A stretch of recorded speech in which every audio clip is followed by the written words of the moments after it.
Welcome to This Week in East Brunswick.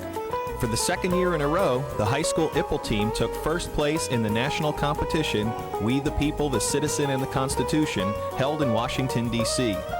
We'll speak to the teacher, Alan Broadman, and some of the students about their experience.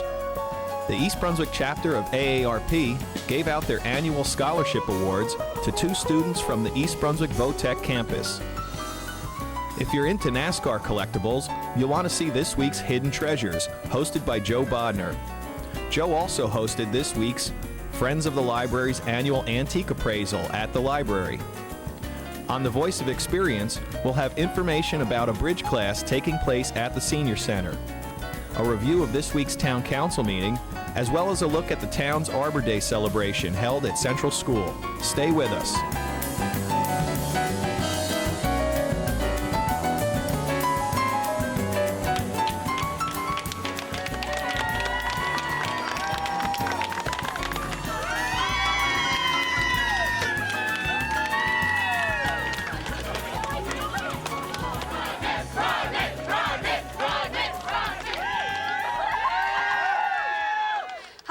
We're here this afternoon at East Brunswick High School where our national award-winning IPLE team just returned from the Washington competition. Here with Alan Broadman, the teacher actually, and Kimberly White and Eric Walker, 2 students who competed in the competition. Alan, tell us a little bit about this competition, what it takes to get there. The competition involves winning at the state competition, which is held in February, and then we proceed to the national competition, which we just finished late April, early May in Washington, D.C. The students have to work very hard preparing responses to questions that we get beforehand, as well as follow-up questions. They need to prepare a 4-minute response, then 6 minutes of follow-up questions, and then if we make top 10, as we did this year, you need on the last day, you have 11 minutes of follow-up questions for a total of 15 minutes before the judges. I happened to be there, and it was an awesome experience. 4 judges yesterday came in and said that our teams went far beyond any of the other teams in depth and breadth of what they had to say. Kim, Eric, tell us a little bit about how you felt going as, you know, the contenders. You had it. You were going after last year's team placed first. How'd that feel? Well, we knew it was going to be hard to follow up last year's team because they were unbelievable. So, I mean, before we went, we practiced so much, went over everything. And when we got there, we were obviously very nervous. And me and Eric are in the same unit, Unit 6, and we went last every single day. So we were waiting for, 3 hours every day while we were hearing our teammates do wonderfully and not mess up. And obviously that made the pressure even worse.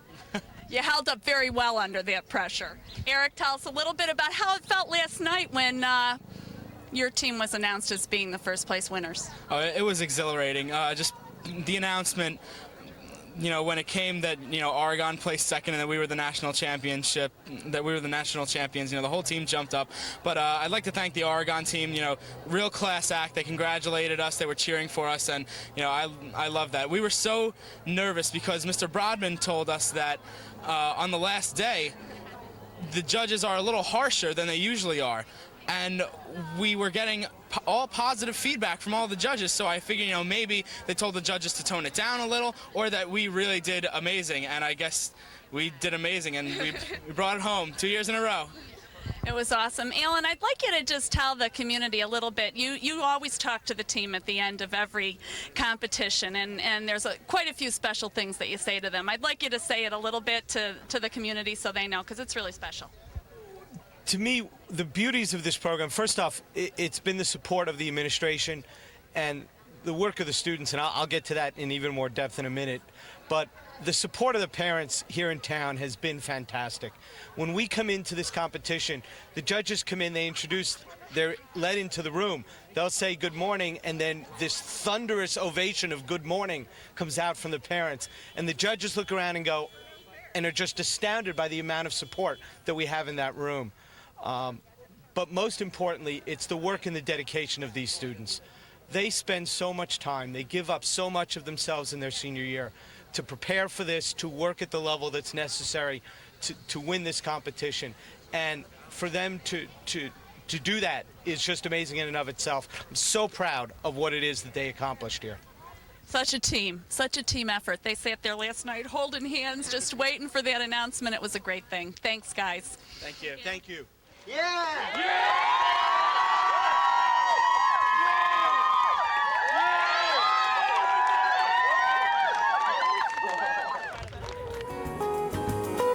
The East Brunswick AARP Chapter 4855 awarded their third annual Outstanding Community Spirit Certificate to 2 students from the East Brunswick campus of the Middlesex County Vocational Technical High School. Natasha Yurkovinas and Daniel Matarazzo both received $100 towards their future education. This past year, I have been allowed to shadow a registered nurse at a local internal medicine practice. She has taught me to take vital signs, draw blood, and assist with the everyday tasks of running a medical office. This has been a real eye-opener. Not all of our patients seem very happy, and I see a growing frustration with health insurance in this country. Physicians, as well as patients on fixed incomes, are struggling. Despite all, my current plan is to attend Queen's University of Charlotte in North Carolina and major in pre-medical studies. Eventually, I hope to become a physician or other healthcare professional. I'm in architecture right now at Middlesex County Vocational High School. I've been an honor student the past 4 years, and I've really enjoyed my shop. I've learned a lot about the industry, and we've even had some time in an architecture firm. It's been a great experience, and because of this, I was able to get accepted to Montclair State University, and I'm going there for industrial design, which sort of bridges the gap between architecture and just, manufacturing. So you sort of design what will go into the homes that I've learned to design. Today was the culmination of 3 of our major efforts with the community outreach group. One was we had a food drive for McFood. At that time, we gathered over 500 pounds of food, which means this year we had 3 food drives here, and we've gathered about 1,200 pounds of food that goes to the food center. It's an ongoing thing with us. The second thing we did was I do a veterans bingo, veterans appreciation, and so I had certificates of appreciation from the veterans for what they did last year. We begin a new cycle, okay? And then the third thing was our awards to the children. Why were these 2 students in particular awarded? Well, we were trying to find somebody in the health service field and also somebody in a male in the building field, because environmental issues are going to be so important for all of us, for young and old. We are not just dwelling on the aged. We are talking about the future for everybody. And this young man had very sound ideas about the future and the environment. And they're both well-spoken and they're both deserving. And so we're very happy with the 2 of them. We had this goal, this was our idea, was to give money to the VOTEC children. Now, we run the trips to make the money so we can pay for this. And next year, I'm hoping, with the support of the members, that we'll run better trips, we'll make more money, and maybe we could double that next year. Tell us about why you served on this committee. Well, I initially got involved with Anne because I have a passion for doing things for the veterans. And she's done so much for them. And they are very, very appreciative. What kind of tears at your heart is when we're leaving and they say, thanks for not forgetting us. Thanks for coming. And then she said to me, we're doing something else. We've raised a little money from the trips and we'd like to honor some of the students at VOTEC. And I said, VOTEC? Yes, okay, I'm very interested. So she said, would you come on board? And I said, yeah, sure, I'll do whatever you want. So then I went over with her, and we spoke with Mr. Petruka, and then we spoke with the lady who was teaching the nursing vocation, and we told her what we were looking for. And so she helped us make the selection. And then Mr. Petruka went out to the different shops in the building and talked to their directors and said, this is what they're looking for. Who do you recommend? What is your connection with VOTEC? I retired 5 years ago from the cosmetology and hairstyling department, and it was a long career with them, and you get an affinity to children and young adults, and seeing their successes always thrills me. Yes, thank you. And Janet, why were you involved with the committee? Because I've been in the health field too as well for many years, and I know only too well how important it is to have good health care, compassionate people in nursing, and that's all I can say. This girl just struck me as somebody that has compassion from her toes to her head and will certainly fit in with what we need in long-term care and in emergency care as well. So it certainly was a privilege to see what they're producing at Votech.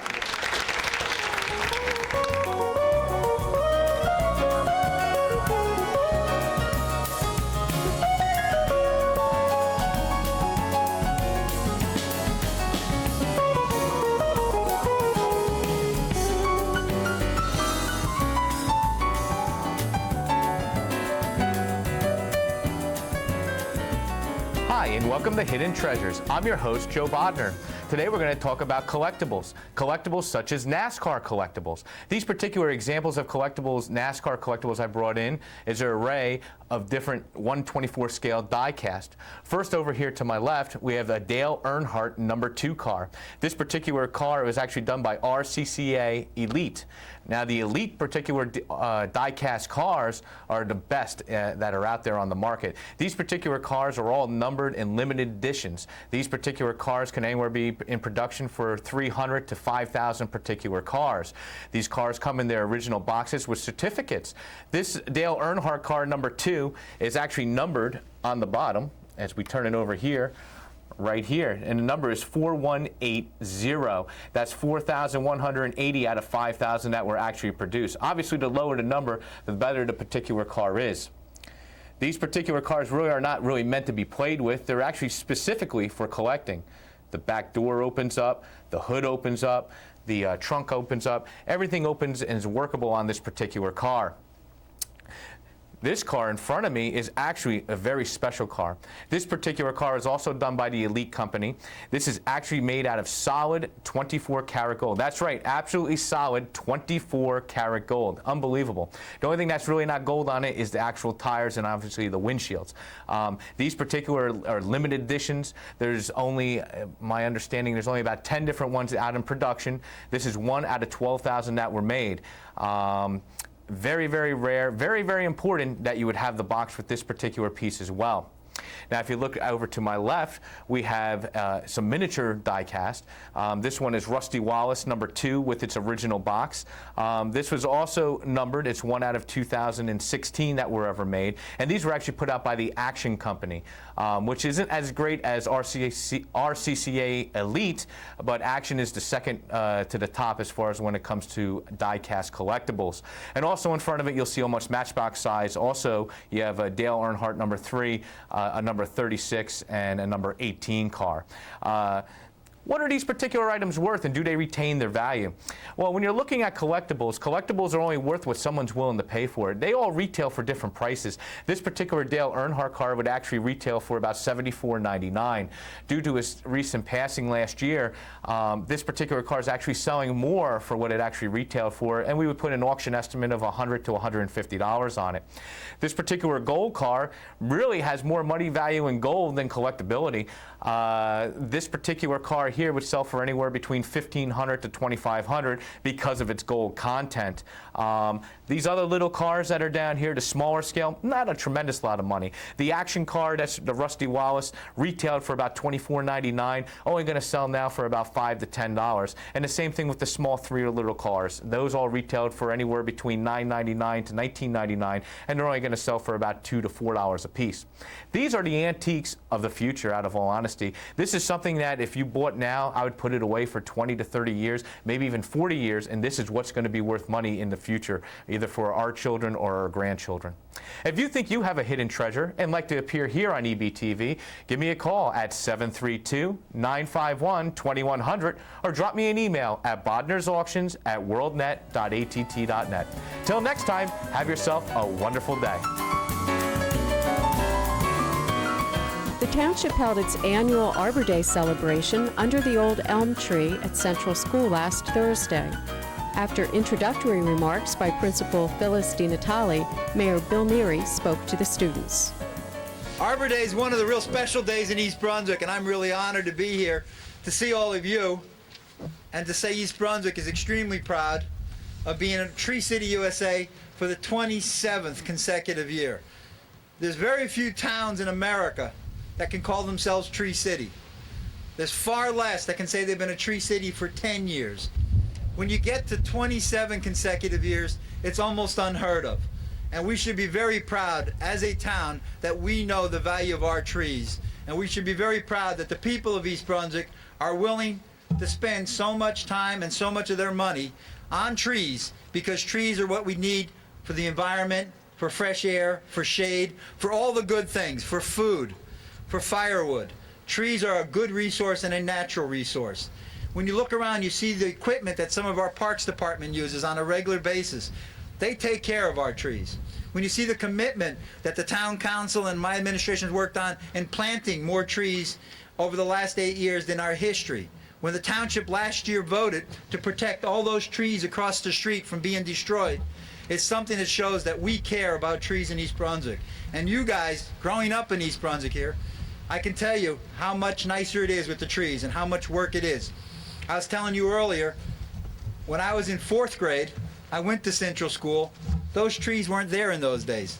And look how they've grown in. Look how nice it looks. So you should be very proud that you live in a town that considered Tree City USA a real honor for our community.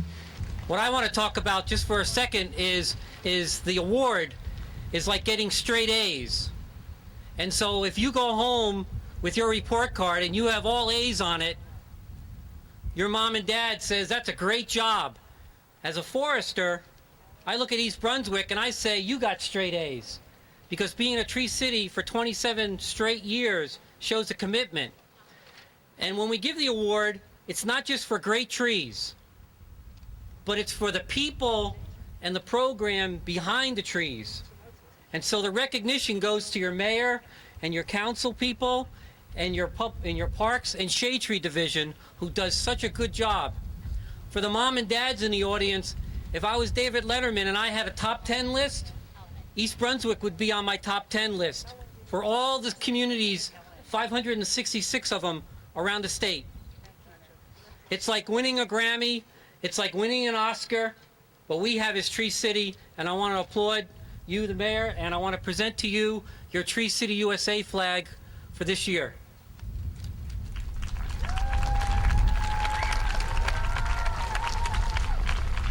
Always get it right. There you go. Congratulations.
Friends of the Library held their annual What's It Worth antique appraisal last weekend in the East Brunswick Library's meeting rooms.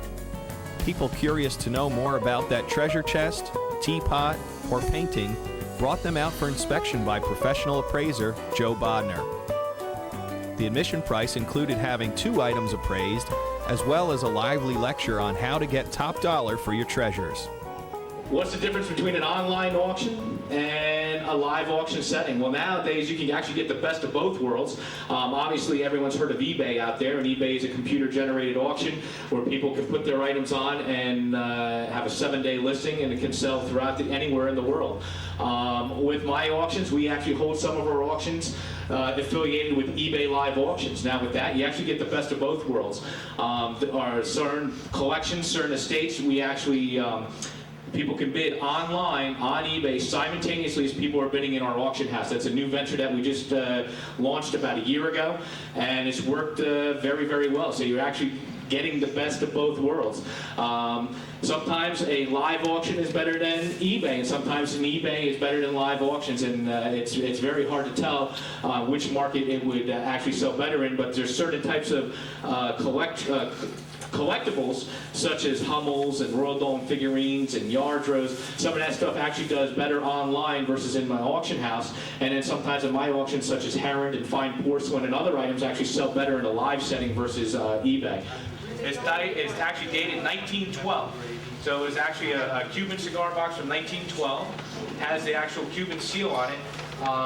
It's cool. I've never seen one before. I think that's actually got it's just got a great look to it. Something like this. Obviously, someone who collects cigars or cigarette type collections would definitely be interested. Someone that maybe collects Cuban stuff would definitely be interested as well. In my opinion, I think it would bring at least 1 to 200 because it's very unique. I think maybe even more than that, to be honest with you. All right, what we have here is a oil on canvas of the Mona Lisa, and it's after, obviously, it's not a masterpiece by Vizinci. It's copied by A.J.V. Liu, and it's signed on the back, artist sign. Something like this, obviously, I would have to do a little research on the particular artist that did it. For what it is, if the artist turned out to be nobody, it would still be about anywhere between $50 to $75 for being an oil on canvas with some age to it, etc. And it does have some damage on it. Even in the condition, I would say somewhere in that price range. If the artist turned out to be somebody decent, this could be actually restored. There's some holes down here on the bottom, on the back. You can see better on the back. It's got some tearing on the bottom. These any type of artwork can be restored by professional art restorers. Can become very, very costly. So unless it has good money value or it has sentimental value or something of that nature, to restore something like this could literally be $2,000 to $3,000, if not even a little bit more, to properly have it restored. Obviously, if it's worth the money, it would be worth restoring. However, I don't personally think it is. But it would take a little more research to restore.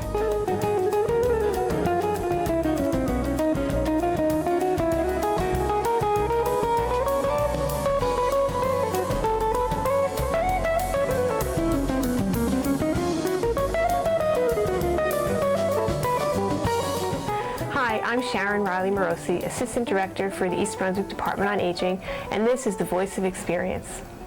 Beginner bridge instruction has been taking place at the Senior Center for the past several weeks. Edith Gutman, our volunteer instructor, has created an opportunity for people to learn the fundamentals of bridge and prepare them to play on their own.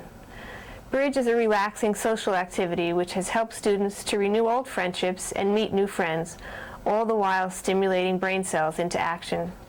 Some of the students have commented on how the class has been a vehicle to other activities available at the Senior Center. Bridge is played in the game room at the Senior Center on Monday, Wednesday, and Friday mornings at 10 a.m. If you would like more information about programs available through the East Brunswick Department on Aging, or you have a talent to share, please call us at 732-390-6896. And please remember, the East Brunswick Department on Aging is here to help you and yours age successfully. At last Monday's Town Council meeting, Councilman Klemp and Mayor Neary remembered Ralph Lamo, who recently passed away. For those of you who may not have heard, we lost a very important member of our community the other day, Ralph Lamo, who's been involved in so many activities within town and worked tirelessly for a number of efforts, especially the Daisy program. If you've been to our annual Daisy breakfast, this year was the 22nd breakfast that we had at the Hilton just a few weeks ago. And Ralph was able to make it there. He's been the captain of the Special Police. He's been with the Special Police for over 30 years. Was involved with the Special Olympics and the torch run. I guess the Hollywood stars, we talk about all these people who are the tough outside and soft inside, and Ralph Lamo was certainly that type of individual. The things he did for this community with the Daisy program, with the Special Police, He's going to be missed by our community. Captain Lamo was a good man to have in our town. We're going to all miss him. And all those who's ever worked with Ralph knows the heart that he had for the people who needed the most amount of help. It's certainly with some of the things that make East Brunswick such a special place. During the public portion of the meeting, a number of residents voiced their concerns about the school budget. In response to this, there will be a special town council meeting about the school budget on Thursday, May 19th at 8 p.m. The next regular town council meeting will be on Monday, May 9th.